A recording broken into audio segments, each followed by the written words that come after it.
हैं निफ्टी और bank Nifty के लेवल्स 18 मई 2022 के लिए।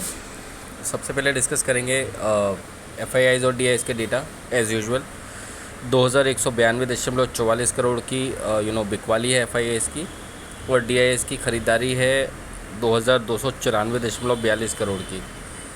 अगर हम आज तो फुल कंपटीशन दिया है, फुल ऑन कंपटीशन दिया है डीआईएस ने एफआईआईज़ को, बट कहीं ना कहीं ये जो डेटा है ये सेटिस्फैक्ट्री नहीं है। Let it be. कुछ चीज़ें हैं जो हम ओवरऑल डिस्कशन में कंप्लीट करेंगे वीडियो के एंड में, तो वीडियो के लास्ट तक बने रहिए और स्किप मत करिएगा, राइट। अमेरिकन मार्केट्स को हमने अवॉइड कर दिया है, बट स्टिल कुछ ट्रिगर्स है जिनको हमको ध्यान देना है। जैसे आज रात का जो इवेंट है, फेड चेयरमैन पॉवेल कुछ ना कुछ बोलेंगे आज, वो क्या बोलेंगे वो देखना होगा, उसके हिसाब से मार्केट्स रिएक्ट करेंगे। ये इंपॉर्टेंट ट्रिगर था जिसको आपके साथ डिस्कस करना था। इसके अलावा रिटेल सेल्स के आंकड़े ऑलरेडी आ चुके हैं अप्रैल के मंथ और मंथ बेसिस पे। फोरकास्ट और एक्चुअल एक जैसा ही है, तो मिला जुला कारोबार मार्केट में आपको दिख सकता है। ज़्यादा डिस्कशन अमेरिकन मार्केट्स के बारे में ना करके हम अपने मार्केट्स के ऊपर फोकस करेंगे। निफ्टी 50 को समझेंगे। निफ्टी की बात करें तो 15,900 का लो देखा हमने, और 16,284 हमने 16,140 का लेवल दिया था, और उसके ऊपर ये कहा था कि आप अपने हिसाब से ट्रेड करें। आज मार्केट ने अच्छा खासा सस्टेन किया। उसका रीज़न यही था कि मार्केट में LIC का IPO लिस्ट हुआ और वो उतना ज़्यादा गिरा नहीं। क्लोजिंग भले माइनस में दी हो, लेकिन उतना ज़्यादा इम्पैक्ट नहीं पड़ा।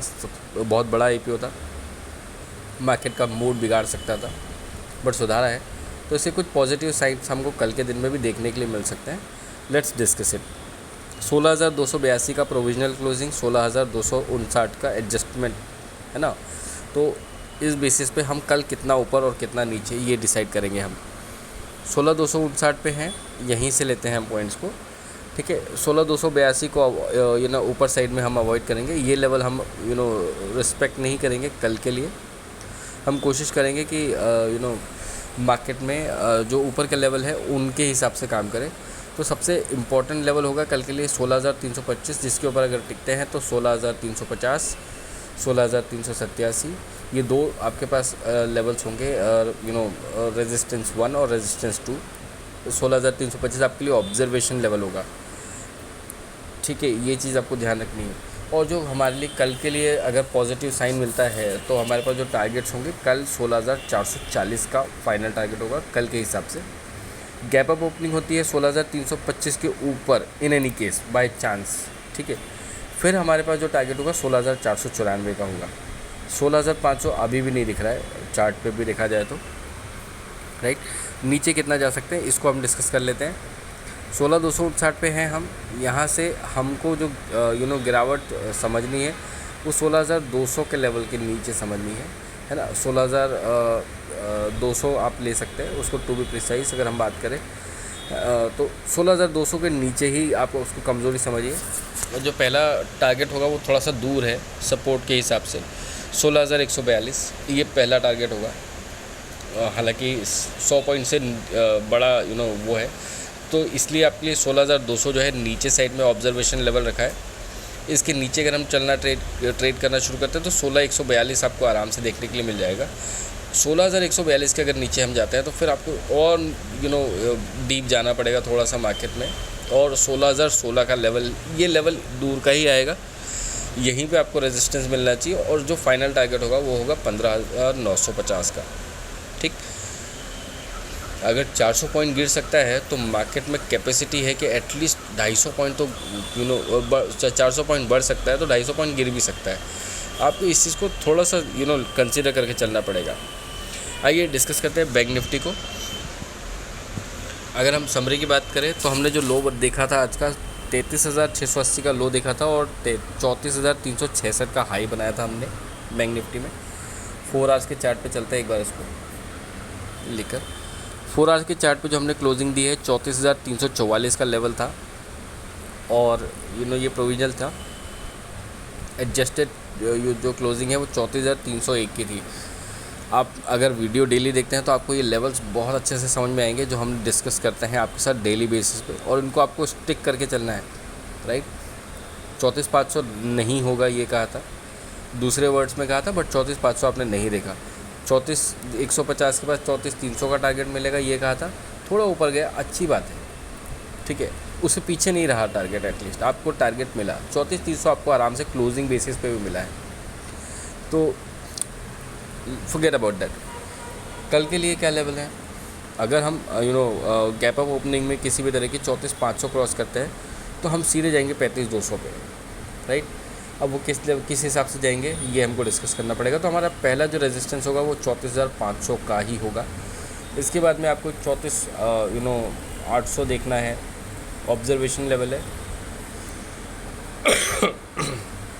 माफ़ी चाहूँगा, 34,500 पहला आपका रेजिस्टेंस, 34,800 आपका ऑब्जर्वेशन, 34,900 सेकेंड रेजिस्टेंस, 35,200 आपका ऑब्जर्वेशन और 35,300 आपके लिए फाइनल टारगेट होगा कल के लिए।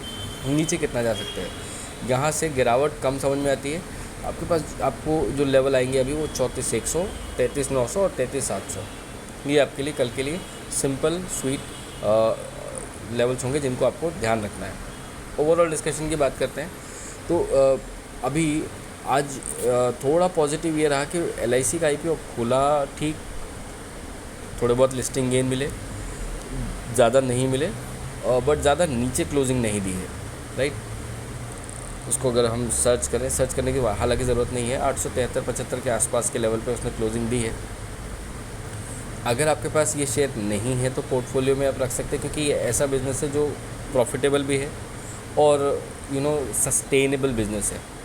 मतलब 20-25 साल आपको इस बिज़नेस को देखना नहीं है, LIC को भी नहीं देखना है और आपको भी नहीं देखना है, तो आप इसमें पोर्टफोलियो इन्वेस्टमेंट कर सकते हैं, पोर्टफोलियो के स्टॉक के हिसाब से इसको रख सकते हैं। और जो आपको मिनिमम बेनिफिट है 1800 के टारगेट्स हैं इसके, आपके 1.5 साल के अंदर आपको ये दिखना चाहिए। ये आपको 800-900 रुपये में अभी मिल रहा है, इसके बाद में आपको इस लेवल पर नहीं मिलेगा। कम से कम 1800 रुपये का टारगेट है इसके, आपको उसको लेकर चलना है, पोर्टफोलियो में रखना ही है। बाकी स्टॉक्स में आप अपने हिसाब से चॉइस रख सकते हैं, प्रेफर कर सकते हैं, अपने एडवाइज़र से इंक्वायरी कर सकते हैं, बट इस स्टॉक को आपको रखना है अपने पोर्टफोलियो में। दूसरी बात, मार्केट ने थोड़ा पॉजिटिव साइन दिया है, इसका मतलब ये है कि कहीं ना कहीं मार्केट में होप थी, ठीक है। थोड़ा सा ये LIC के IPO को लेकर मार्केट प्रेशर में था, कहीं ना कहीं वो प्रेशर रिलीज़ हुआ, इसलिए हमने आज जो बैंक निफ्टी में भले कम देखी हो, बट निफ्टी में हमने 417 पॉइंट की तेज़ी देखी है। 417 गाइस बहुत होता है। अगर हम जो हाई पॉइंट है उससे देखें तो कम से कम 450, 438, एक मिनट, हाँ, तकरीबन 440 पॉइंट की तेज़ी बहुत होता है, सिंगल डे मूवमेंट के हिसाब से बहुत होता ही है। तो ये कहीं ना कहीं थोड़ा सा प्रेशर रिलीज़ हुआ मार्केट से। अब ये देखना है कि ये प्रेशर जो रिलीज़ हुआ है ये सस्टेन कितना करता है। अगर ये जो है सस्टेनेबल गेन है मार्केट का, तो यहाँ से 17,100 और 17,300 के लेवल भी आपको आराम से दिख जाएंगे। इस वीक में नहीं दिखेंगे, बट आने वाले 1-2 वीक में आपको आराम से दिख जाएंगे 17,300 तक के लेवल। अगर ये सस्टेनेबल नहीं है तो वापस हम बॉटम टेस्ट करेंगे। अभी हमने बॉटम नहीं बनाया है मार्केट में, राइट। सो आपको मेंटली प्रिपेयर होना है इस चीज़ के लिए। पोर्टफोलियो के हिसाब से अगर बात करूं, अपने स्टॉक्स को आपको टच भी नहीं करना है, जहां है वहीं रहने दो। जो भी स्टॉक सजेस्ट किए हुए हैं अच्छे स्टॉक्स हैं, और जिनको नहीं मिले हैं वो कांटेक्ट कर सकते हैं वीडियो के कमेंट में। बाकी अभी पोर्टफोलियो में छेड़छाड़ करने की ज़रूरत नहीं है। इंडाइसेस का चल रहा है मेन जो कंसर्न है, वो इंडाइसेस कहाँ पे सस्टेन करते हैं ये हमको देखना ज़रूरी है, ठीक। तो अभी के लिए मैं इतना डिस्कशन करके अपनी बात को विराम देना चाहूँगा। कल हम डिस्कस करेंगे परसों के लेवल्स, एक्सपायरी होगी है ना परसों, तो उसके लिए कल की क्लोजिंग इंपॉर्टेंट रहेगी। अब देखना है कि कल मार्केट कितना सस्टेन करके ट्रेड करते हैं और किन लेवल पे जाके क्लोजिंग देते हैं। ओपनिंग बट ऑब्वियस जहाँ पे मिलेगी वो दोनों लेवल डिस्कस किए हुए हैं, है ना। ऊपर और नीचे का कहाँ कमज़ोरी कहाँ मजबूती, उसके हिसाब से ट्रेड करिए और I hope so profit book करिए, ट्रेड क्लोज करिए। रात का टेंशन मत पालिए, जब पालना होगा देखेंगे, अभी तो नहीं है ना। मुझे आज्ञा दीजिए, कल फिर मुलाकात होगी। धन्यवाद।